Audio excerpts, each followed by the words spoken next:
Hello everyone, let's study with Vandana Agarwal में आपका स्वागत है।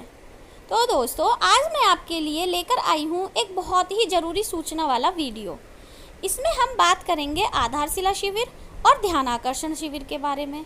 अब आप कहोगे कि भाई इन दोनों के बारे में तो हम मॉड्यूल्स में पहले से ही पढ़ चुके हैं। तो कुछ दोस्तों को ये शंका है कि क्या दोनों शिविर एक जैसे हैं या उनमें कुछ अंतर है। तो आज मैं आपके लिए इन दोनों का अंतर बताने वाला वीडियो लेकर आई हूँ। जिन दोस्तों ने भी आधारशिला और ध्यान आकर्षण मॉड्यूल को अभी तक नहीं पढ़ा है, वो मेरे चैनल की प्लेलिस्ट में डिपार्टमेंटल पोस्ट में जाके उन तीनों ही मॉड्यूल्स का अध्ययन आसानी से कर सकते हैं। तो आज हम बात करते हैं आधारशिला शिविर और ध्यान आकर्षण शिविर के बारे में। तो देखो, जो आधारशिला शिविर है इसमें और ध्यान आकर्षण शिविर में क्या अंतर है। आधारशिला जो शिविर है वो कक्षा 1 और 2 के लिए चलाया जाएगा। फाउंडेशनल लर्निंग है, ये सिर्फ कक्षा 1 और 2 के लिए चलाया जाएगा। जबकि जो ध्यान आकर्षण शिविर है वो कक्षा 3 से लेके 8 तक के लिए चलाया जाएगा। दूसरा जो अंतर है इसमें वो है कि यहाँ पर जो सम्मिलित कक्षा होगी, कक्षा 1 और 2 दोनों को एक साथ बिठाकर उनकी सम्मिलित टीचिंग कराई जाएगी। यानी कि दोनों को एक ही जगह बिठाया जाएगा और फिर हम उनको उनके अकॉर्डिंग पढ़ाएंगे। जबकि जो ध्यान आकर्षण शिविर है उसमें आपने पढ़ा होगा कि उसमें 3 ग्रुप बनेंगे। किसके आधार पर? अधिगम स्तर के आधार पर। यहाँ पर हम कक्षा में पढ़ने वाले बच्चों की बात नहीं कर रहे हैं, यहाँ पर हम बात कर रहे हैं अधिगम स्तर वाले बच्चों की।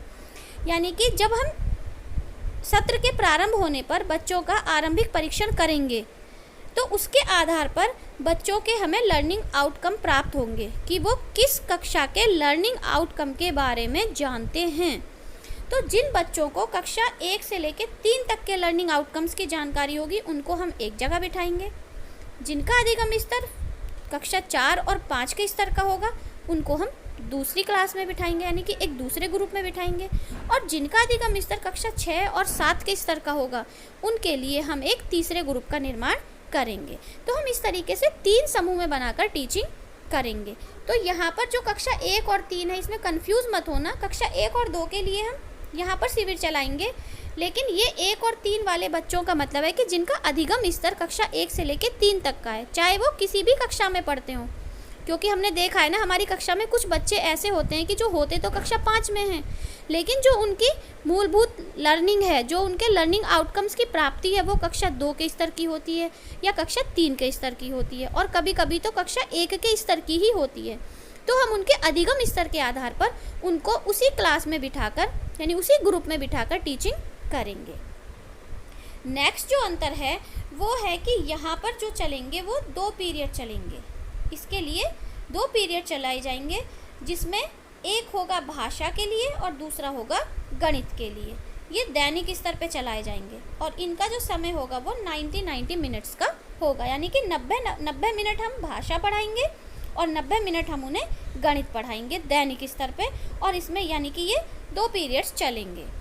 जबकि अगर हम ध्यान आकर्षण शिविर की बात करें तो ध्यान आकर्षण शिविर में होंगे 4 वादन, यानी कि हमें 4 पीरियड उन्हें पढ़ाना होगा और वो चारों पीरियड 60 मिनट्स के होंगे। यानी कि 1-1 घंटे के हमें 4 पीरियड लेने हैं, जिसमें हमें उन्हें हिंदी पढ़ानी है, गणित पढ़ाना है, हमारा परिवेश पढ़ाना है और अंग्रेजी पढ़ानी है।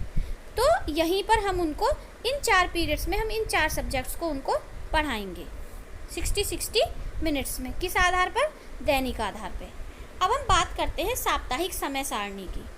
तो साप्ताहिक समय सारणी जो होगी, जो आधारशिला शिविर के लिए होगी, वो चयनित लर्निंग आउटकम पर आधारित होगी।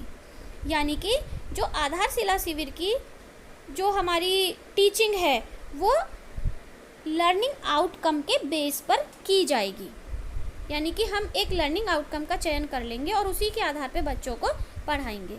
जबकि जो ध्यान आकर्षण शिविर है उसकी जो साप्ताहिक समय सारणी है वो ध्यान आकर्षण तकनीक पर आधारित होगी। ध्यान आकर्षण मॉड्यूल में 18 तकनीक दी हुई हैं, टेक्निक्स दी हुई हैं पढ़ाने की, टीचिंग कौशल दिए हुए हैं कि हम बच्चों को किस तरीके से अच्छे से अच्छा और ज़्यादा से ज़्यादा पढ़ा सकते हैं और किस तरीके से टीचिंग करें कि उनको ज़्यादा से ज़्यादा समझ में आए, उनको ज़्यादा से ज़्यादा लर्निंग आउटकम्स की प्राप्ति हो जाए। तो उसके लिए कुछ टेक्निक्स दी हुई हैं। तो जो हमारी ध्यान आकर्षण शिविर की समय सारणी होगी साप्ताहिक यानी वीकली वाली, वो होगी इन टेक्निक्स पर आधारित, जो कि 18 हमारे उसमें दी हुई हैं।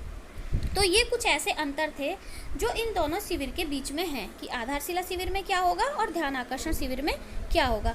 हालांकि दोनों ही शिविर हमें सत्र के प्रारंभ में चलाने हैं और दोनों की ही अवधि 50-50 दिनों की होगी। तो मुझे पूरी उम्मीद है कि आपको इन दोनों के बीच का अंतर समझ में आ गया होगा।